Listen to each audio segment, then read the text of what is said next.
Why do people find today's entertainment so bad?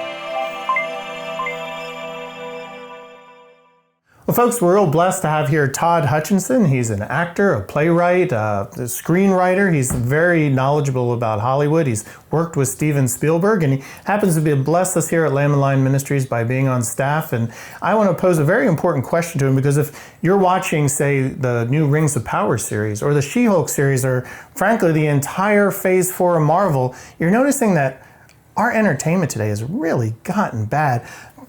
Hutch, maybe you can try to explain to us, what are we missing here? Am I perceiving it wrong? Is modern entertainment really bad? Because you go over the internet, especially YouTube, and people are just aghast at what's coming out lately as just leaving them flat. Is that the case? I think it is. I think, the writing today is a reflection of just the new generation. You and I grew up in a time in our generation with things like Star Wars and Raiders of the Lost Ark and Goonies, and that was kind of our generation of writing. It was action adventure, it was, teen angst, and we went through the John Hughes era. But now we're in an era of this new millennium, and the product of that are people who have maybe a shorter attention span, aren't really patient enough for a long story to be told at a time. So I think now we're just putting everything in such a concise story that it's losing the things that we grew up on, which is more kind of a long-winded and a greater arc for our characters and a greater arc for our stories. I find, too, there's a lot of hatred about what came before. I mean, look at, say, the Star Wars sequels. Yeah. They seem to be like, well, we're just going to reinvent the universe and not explain why it's a whole different universe. Star Trek Discovery, when that came out, it was like, we basically hate old Trek, we hate old fans, and we're going to make something new. And I just find, like, when I scour the internet, I've watched a lot of videos, you can check them out on YouTube, about people who are former network executives, and they're explaining why they think that entertainment's gotten so bad, is it seems like a lot of the entertainment that we valued, like you said, Star Wars and Star Trek and Goonies and all these great movies of the past, have been hijacked by people who actually hate the original storyline and want to reinvent it in their own image. Is that the case at all? Yeah, and I think we're also seeing, the agenda-driven writers. Not that we didn't have agenda-driven writers before, we did, but the agendas were different before, right? So if you look at films through the 30s, 40s, 50s, 60s, and on, they all had their own agenda, but it was the agenda of the time. But now we're coming to the agenda of the time, which is completely different from those agendas. Now we're dealing with race and division and LGBTQ+, and transgenderism. So you have all these new agendas that these new writers are putting into these shows that are just a product of what our society is going through right now. I like the Rings of Power, for instance. I don't have a problem at all if they're going to have different types of races mixed together, but you got to explain why. It's like, why are the hobbits so ethnically diverse? Why is every couple a mixed couple? I can understand nuancing it, but to constantly just throw it in your face. And I saw a number of people online, that was their major concern, was that they felt it didn't seem natural, that it was being forced by an agenda specific. Like, instead of just watching a movie and having the story teach you, instead they were yelling at you, this is what you must believe. And I see that angst all throughout the fandoms. Yeah, I think there's a huge disconnect too with the people that are watching and the people that are paying for the product as well. Okay. I think there is this from up top down, this driven agenda that we must do, but they are going to get backlash, just like a lot of the woke companies had got backlash from the people that were actually purchasing the product, didn't like what they were trying to put down our throats. We stopped buying. I think you see this in the theaters. If you go and look at the theaters, the movies that were released this year, there's very few blockbuster movies that have been released. Maverick is the only one that really had any success this year. Explain that then. Why? Because I saw Top Gun Maverick. I saw it on the big screen because I wanted to feel like I was in the plane. And it was a box office success. It had the right formula that it connected to people. What is that formula?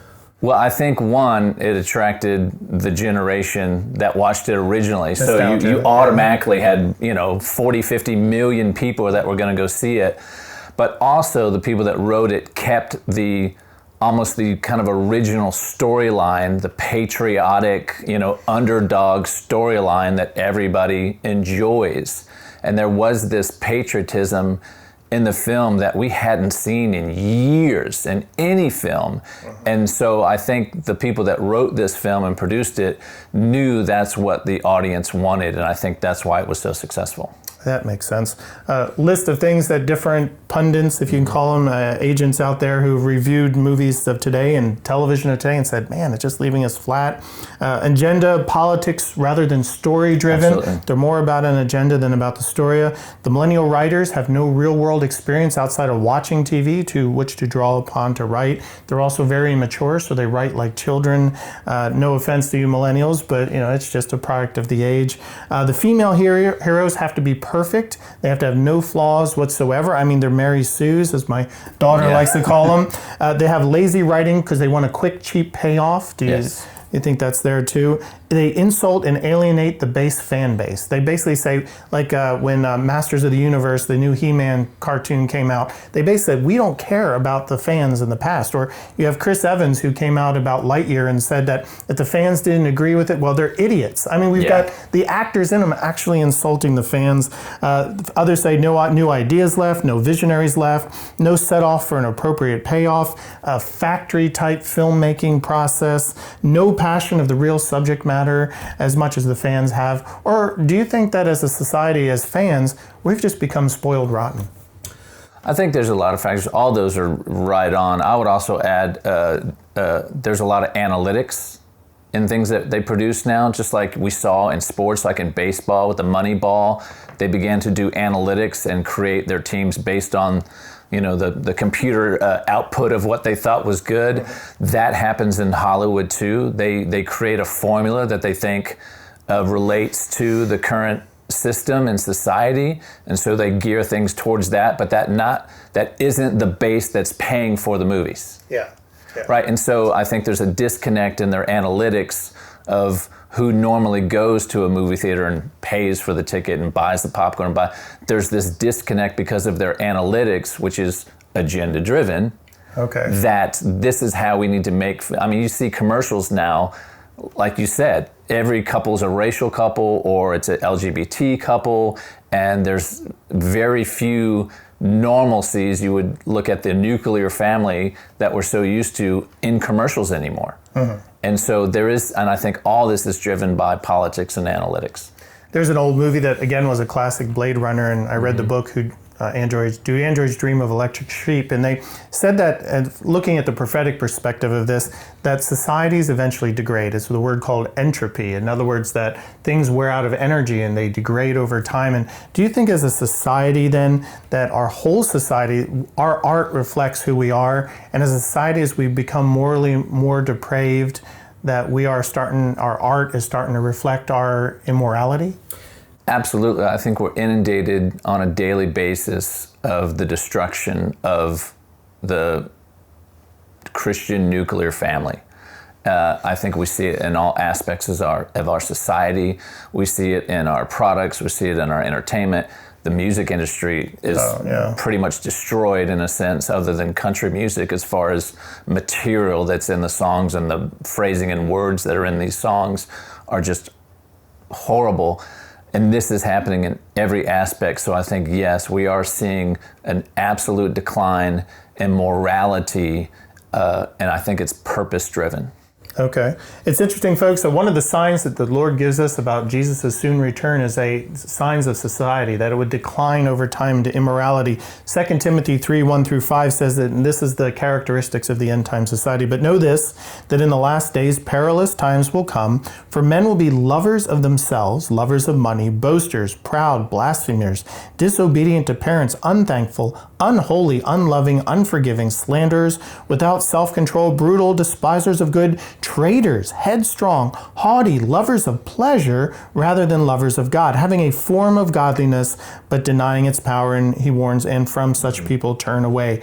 And it does seem like we are now in a global society where TV and movies and our entertainment has created a global culture, but that culture reflects 2 Timothy 3. Yeah, and I would say that even though it seems like there is a lot of this going on, there still are fantastic writers out there. There still are stories and movies that are coming out that are typical of the stories that we grew up with. They just get the limited access now. Where they used to be mainstream released movies, now they're direct to Hulu or Netflix, and you have to really search for them. But there still are people out there that are writing good material, good stories. It's just they're not put up at the top of your list anymore. Okay. Well, folks, watch the signs of the end times. They point to the soon return of Jesus Christ. And if you don't know Jesus as your Savior yet, now's the time to give your life to Him. God bless.